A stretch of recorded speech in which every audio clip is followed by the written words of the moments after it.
鄭秀文想揾你做嘉賓，點解嘅？我哋唔識噶喎。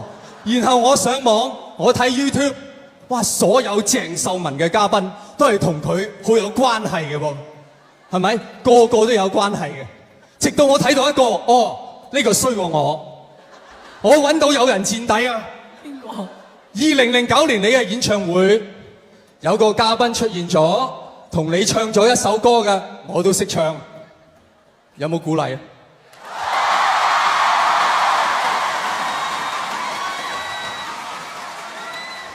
我係唔使音樂嘅，因為係冇音樂嗰陣時，我係最有音樂感嘅。我唱呢首歌，睇下大家知唔知係邊個唱嘅，同埋大家睇住我點樣唱嚇。讓愛上你怎麼講？夢裡迷呀，漩渦。如我每天總偷偷摸你定係想你㗎？想使乜偷偷想？因為光明正大咁想，你都唔知我想啊？係咪？因為冇意思啊呢句歌詞，但係最收尾佢兜翻嘅。我偷偷的想你，這應否算是傻？邊個唱嘅？許志安，你話係咪離譜？嗱，各位，我上嚟我犯嘅錯係咩咧？我同 Sammy 唔熟，喺度扮熟。許志安係好熟，扮唔熟。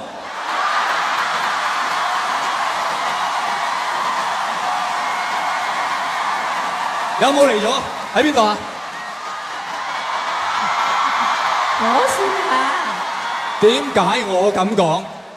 大家睇到我頭先唱呢首情歌嚟啊嘛，係咪對唱啊嘛？梗係越唱就越埋㗎啦。當時許志安上台唔係嘅喎，由頭到尾企喺呢度，然後我揾把尺喺 YouTube 度度佢啊。佢同鄭秀文嘅距離係平均15尺。做咩啊？好生寶啊！而佢同葉德嫻又一齊唱一首歌，平均距離係8尺。咁係咪扮生寶啊？呢個唔係問題。許志安同鄭秀文一齊喺台上出現，從來有冇講過一啲親密嘅説話？你哋係咪好想許志安會同阿 Sammy 講？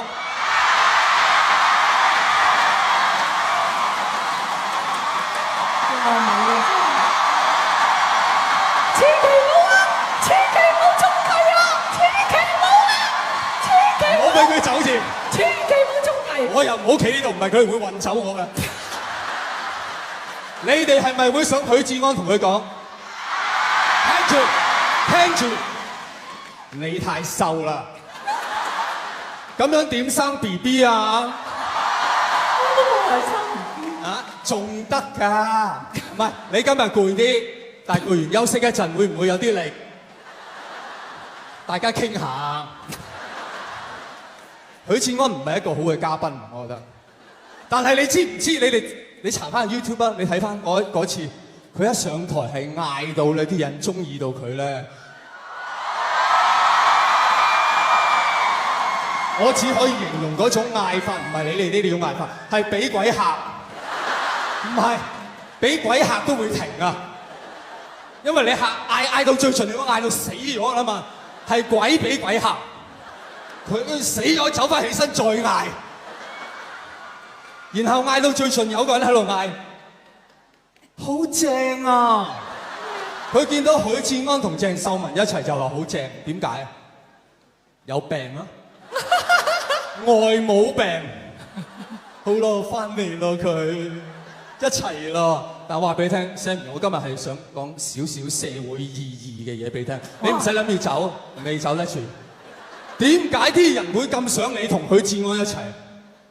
因為你唔使答，因為你一個童話，係咪啊？童話金童玉女，但係爆咗煲，曾經，然後破鏡，竟然又能夠重圓。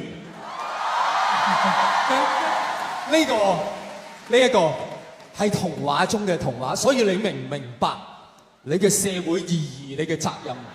因為今時今日嘅香港係少咗好多童話㗎啦，所以如果你兩口子喺屋企鬧交咧，如果許志安鬧你，你係有權同佢講收聲，唔係為咗我，為咗香港。